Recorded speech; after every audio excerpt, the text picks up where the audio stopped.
Hey gang, it's Bad Avenger. I'm back again with another video consisting of books that I have recently bought at local comic book shops in my area, in the dollar bins. You know me, I love the dollar bins.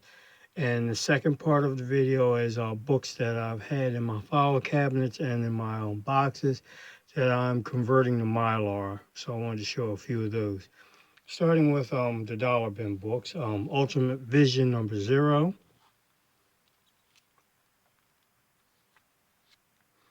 Marvel Boy, the Uranian, #1.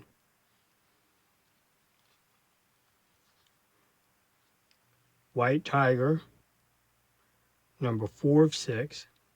Love these covers that are done for the White Tiger. They're all watercolor. And I don't know who the artist is because his name is in foreign language, which I can't decipher. #2 of White Tiger, Daredevil in the background. And #3 of White Tiger. Also picked up 2 copies of Amazing Spider-Girl #10 with Carnage.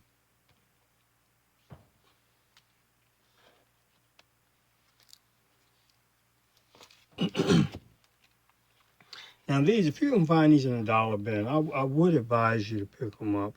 It's the Daughters of the Dragon, excuse me. Colleen Wing and Misty Knight. Misty Knight has already been shown in Luke Cage, and Colleen Wing apparently will show up either in Luke Cage or Iron Fist, because Iron Fist, Luke Cage are all kind of interconnected, Daredevil. And I'm quite sure that they'll have a prominent appearance in either or either of the television show, Netflix shows. I'm sorry. That was #6 of 6. #5.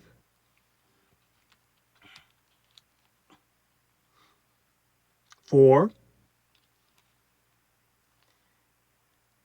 And 3. 2 and 1 I've already shown in past videos, so I didn't pull them back out to show. Also picked up Jack Kirby's Destroyer Duck #2 when he did work for Eclipse.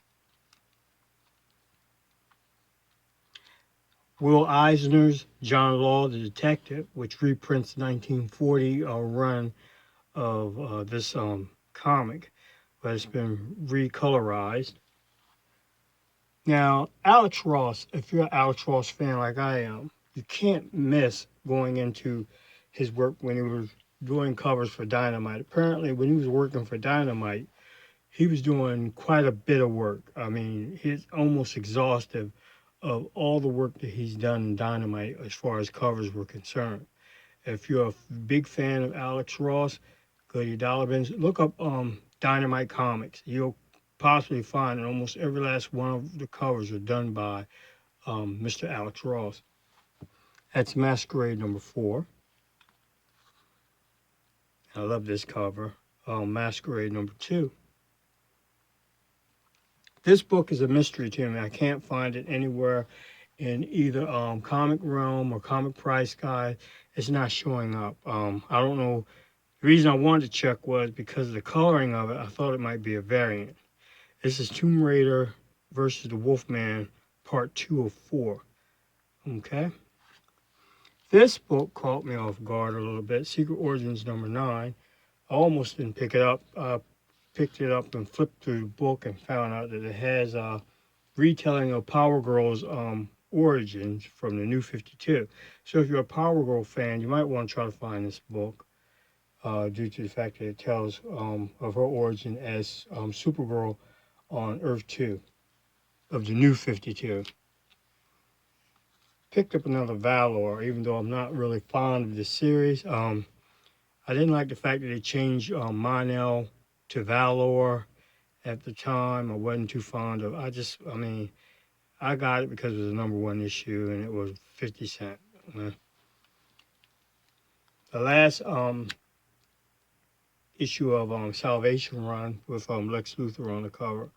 If you can get the variant cover, it has the Joker with bloody hands, which is pretty rare and it's worth a lot of money.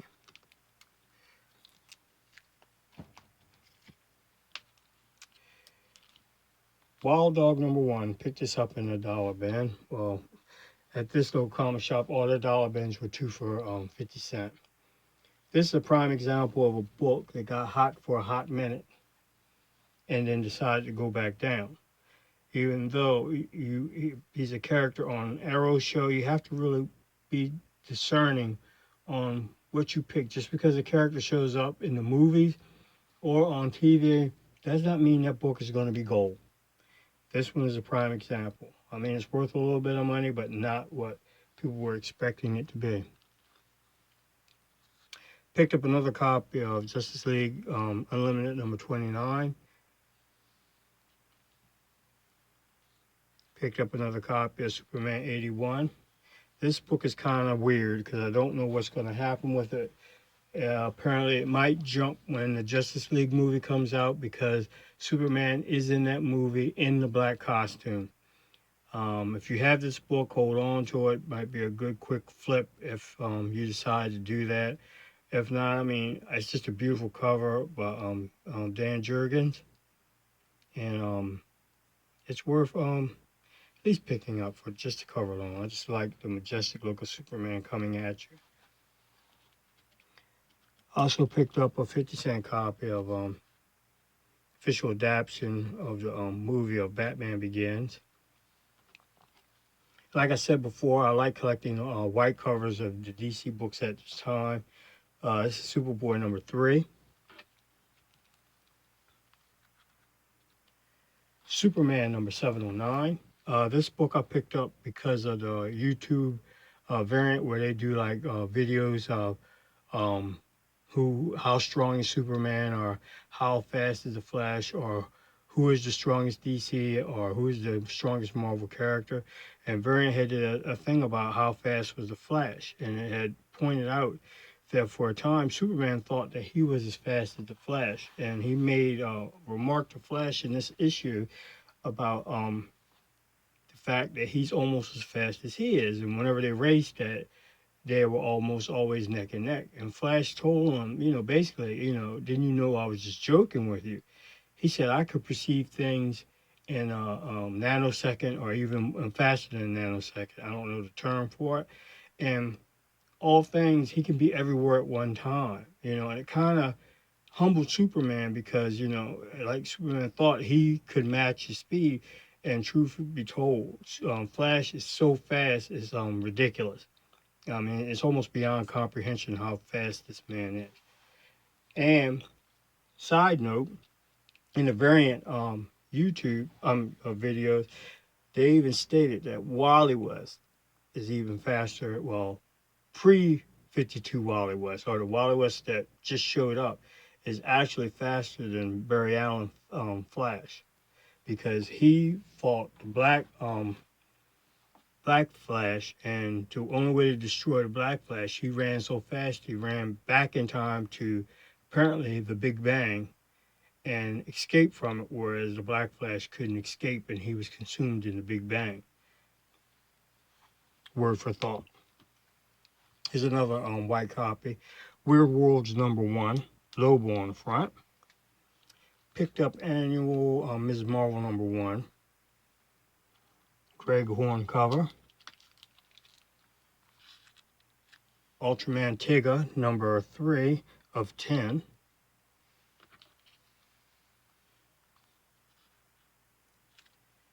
Another copy of The Pit.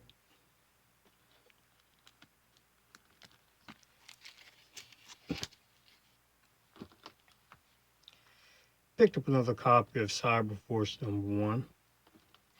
This is from the second volume 2 of Astro City.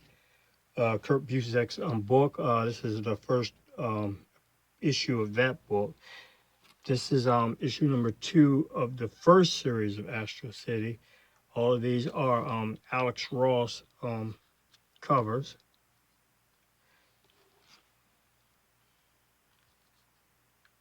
And issue #4.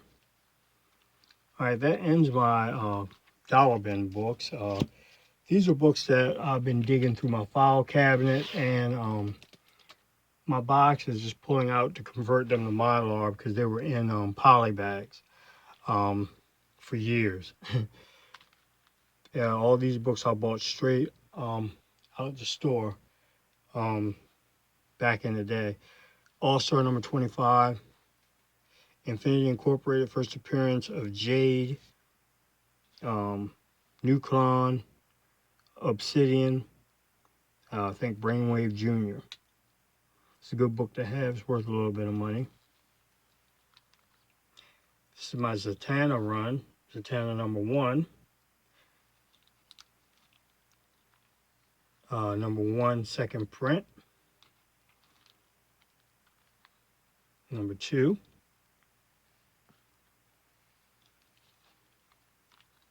Number 3. I have 2 copies. Number 4. 2 copies.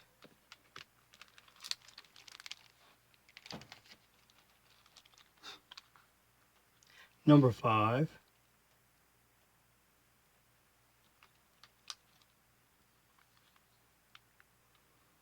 Number 6. Number 11. And these are Adam Hughes covers, except for issue number 2. I don't know the artist of the issue for number 2, but the rest of them are Adam Hughes. Got 2 copies of number 15. And a copy of number 16. Now, all these books are mine. I bought them straight off when they first came out, hot off the press. And a lot of people talking about how to collect your comic books, slabbing, Mylar. I mean, you do what you feel. What you feel is best for you, you do. Mylar is the best thing going, bar none. Slabbing is something I consider, if I ever did it, is for if I'm deciding to sell books, some of the more valuable books that I have, I will slab before I sell them. But other than that, I'm not a slabber. I don't slab comics. I don't get into acid-free backing boards and all that other kind of stuff because if you look at the Mylar cover packaging, which is this, it states that it protects you from humidity, acid migration, oxygen decomposition, insects, blah, blah, blah, all that. And it gives you a comparison of Mylar versus other plastics. All right, so if you have a book in Mylar with a regular backing board, sealed, I mean, it's not 100% sealed, but still it's sealed enough that the book will be protected, enough that nothing will damage it. Like I said, these books that I had them in polybags for a while. And nobody messes with my comic books, so I don't have to worry about that. And I had 7 kids that are basically all grown now, but they knew not to go into my comic book collection. So basically, my comic book stayed intact. I mean, you do what you feel is best. I'm starting to convert to Mylar because Mylar is available, and once you put it in Mylar, you don't have to worry about it no more, and just put it away. So, like I said, I don't want to start any type of grievance within the community or whatever. You do what you feel that is best for you with the money that you have. Don't go broke putting your books in a whole lot of stuff if you can keep them contained um, and save money. I advise you do what, like I said, do what's best for you, and I'll leave it at that. Okay, getting back to the comic book. Sorry about that. Superman Beyond. This is a 3D version. This is the alternate cover of 2 of 2. Final Crisis Legion of 3 Worlds. This is 5 of 5. Dawn Star on the front cover. George Perez covers. Number 3 of 5. Cosmic Boy. Perez cover. 2 of 5. Saturn Girl.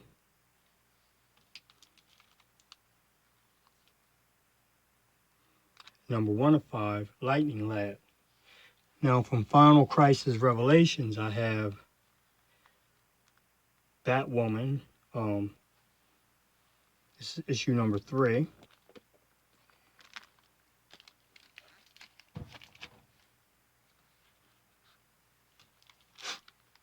And from the actual Final Crisis series, number 7, Superman on the front cover.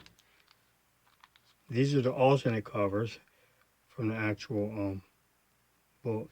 Number 6, I got 2 copies of that. It's the Batman. Number 5 is Wonder Woman. Number 4 is Darkseid.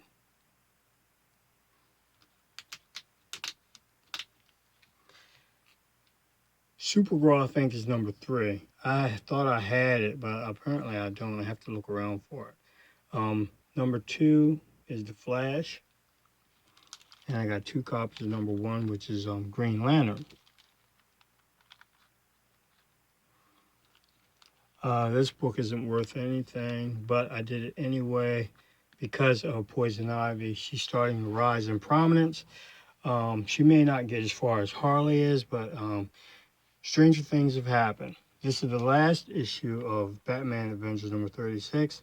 What makes this book so special, everybody's harping about, is that in the back has a montage of, in Back of Batman, montage of some of the covers that appeared in this series. And right here, it has a reprinting of the Batman Adventures number 12, first appearance of Harley Quinn. Batman 641, it's not really worth anything. Red Hood versus Batman. And the last book I'm going to show today is the Bloody variant for X-Force number 1. With X-23 now showing up in the Logan movie. Well, even without her showing up in the Logan movie, she was gaining prominence in the Marvel Universe and with fans. Now that she's in this movie, I don't predict anything dealing with her going up in value. All right, this is the Bat Avenger. Signing off. I think I said enough for today. Everybody be well. And like I said, you do what is best for you when it comes to collecting comics.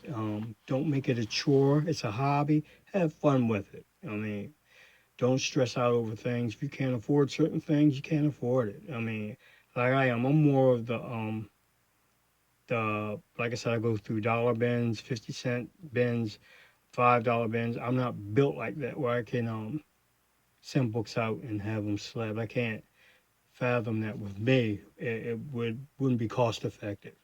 But with Mylar, yeah. And like I said, I'm slowly converting my books over to Mylar. Have over 30,000 books that I got to do. I mean, it's going to take some time. But it's my hobby, and I'll eventually get there, one step at a time. So it's the Bat Avenger, once again, signing out.